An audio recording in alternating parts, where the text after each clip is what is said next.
পুলিশকে নির্বাচনের প্রস্তুতি শুরু করতে প্রধান উপদেষ্টার নির্দেশ, ঝুঁকি ভাতা ও যানবাহন সমস্যা সমাধানের আশ্বাস। প্রধান উপদেষ্টার সঙ্গে সেনাপ্রধানের বৈঠকে নিরাপত্তা পরিস্থিতি নিয়ে আলোচনা, বঞ্চিত ও চাকরিচ্যুতদের বিষয়ে জানলেন সরকার প্রধান। গ্রেনেড হামলা মামলায় সব আসামি খালাসের বিরুদ্ধে রাষ্ট্রপক্ষের আপিল, অস্ত্র মামলায় খালাস পেলেন বাবর। বাজেটের আকার বেশি বড় হবে না জানালেন অর্থ উপদেষ্টা, মানুষের আয় বাড়াতে থাকবে ব্যবসা সম্প্রসারণের চেষ্টা। এবং অবশেষে মহাকাশ স্টেশন থেকে পৃথিবীতে ফিরলেন বুধ সুনিতা, 9 মাসের মহাকাশ বাস নিয়ে বিশ্বজুড়ে আলোচনা।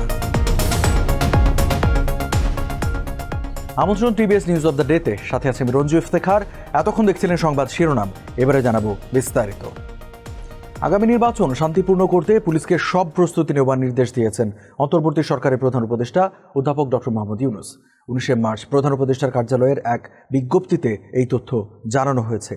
প্রধান উপদেষ্টা ডক্টর মোহাম্মদ ইউনূস গত সোমবার মাঠ পর্যায়ের পুলিশ কর্মকর্তাদের সঙ্গে একটি সভায় অংশ নেন।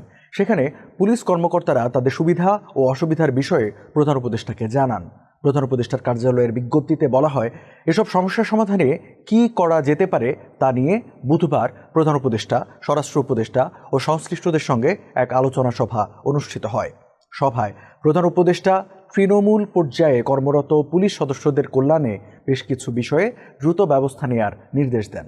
তিনি আগামী নির্বাচনে সব ধরনের প্রস্তুতি নেওয়ার জন্য পুলিশ সদস্যদের নির্দেশ দিয়ে বলেন, শান্তিপূর্ণ নির্বাচন অনুষ্ঠানের জন্য পুলিশের প্রস্তুতি ও করণীয় সম্পর্কে এখন থেকেই উদ্যোগ নিতে হবে।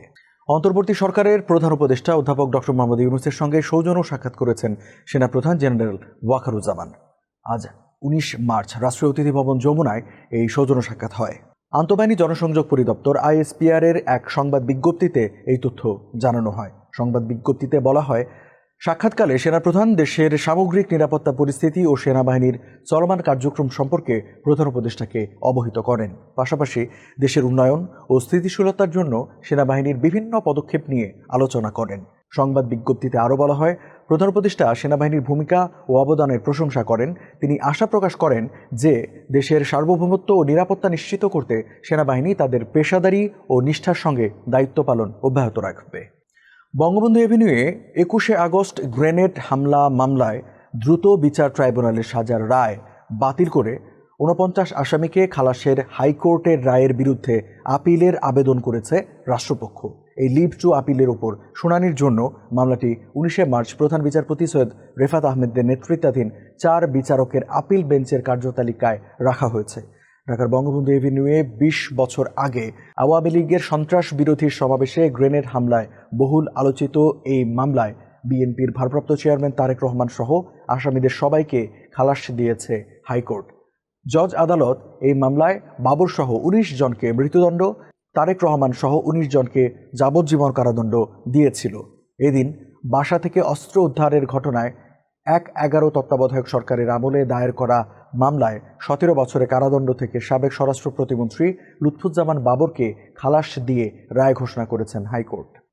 আগামী 2025-26 অর্থ বছরের বাজেটের আকার অহেতুক বড় হবে না, বাজেট বক্তৃতাও সংক্ষিপ্ত হবে বলে জানিয়েছেন অর্থ উপদেষ্টা সালাহ উদ্দিন আহমেদ। 19 মার্চ ইলেকট্রনিক ও প্রিন্ট মিডিয়ার সম্পাদক ও শীর্ষ কর্মকর্তাদের সঙ্গে 2025-26 অর্থ বছরের বাজেট সংক্রান্ত মতবিনিময় সভা শেষে সাংবাদিকদের একথা বলেন তিনি বলেন, বাজেটে মূল্যস্ফীতি, কর্মসংস্থান, সামাজিক নিরাপত্তা বেষ্টনী, শিশুদের শিক্ষাসহ নানান বিষয় আসছে। বাজেটের আকার অহেতুক বড় করব না, বার্ষিক উন্নয়ন কর্মসূচি ADP আকারও খুব একটা বড় হবে না, কিন্তু আমরা কতগুলো বিষয় যেমন মূল্যস্ফীতি কমানো, একই সঙ্গে আমরা আয় যাতে বাড়ে এবং বেসরকারি খাতে যাতে কর্মসংস্থানের প্রসার ঘটে সেটা আমরা চেষ্টা করব। অর্থ উপদেষ্টা বলেন, সামাজিক নিরাপত্তা খাতে কিছু ভাতা বাড়াবো, সামাজিক নিরাপত্তা কর্মসূচি, শিক্ষা ও তথ্য প্রযুক্তিতে বরাদ্দ বাড়বে। আন্তর্জাতিক মহাকাশ স্টেশনে দীর্ঘ 9 মাস কাটিয়ে অবশেষে পৃথিবীতে ফিরতে সক্ষম হলেন 2 বিশিষ্ট মার্কিন নভোচারী বুজ উইলমোর ও সুনিতা উইলিয়ামস।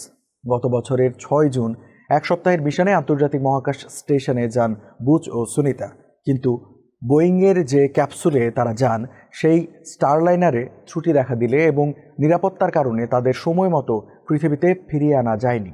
বুজ ও সুনিতা 18 মার্চ বাংলাদেশ সময় বেলা 11টা 5 মিনিটে মহাকাশ স্টেশন থেকে পৃথিবীতে রওনা দেন। পৃথিবীতে ফেরার এ যাত্রায় ক্যাপসুল ক্রু ড্রাগনে তাদের সঙ্গে ছিলেন আরও 2 জন নভোচারী। নাসা ক্রু 9 মিশন এর অংশ হিসেবে ক্রু ড্রাগনে ফিরতি যাত্রা শুরু করার 17 ঘন্টা পর এই 4 নভোযাত্রী পৃথিবীর আকাশমণ্ডলে প্রবেশ করেন। বাংলাদেশ সময় গতকাল দিবাগত রাত 3:57 তাদের বহনকারী ক্যাপসুলটি বিশেষ প্যারাসুটের সাহায্যে যুক্তরাষ্ট্রের ফ্লোরিডা উপকূল থেকে প্রায় 50 মাইল দূরে সমুদ্রে নেমে আসে।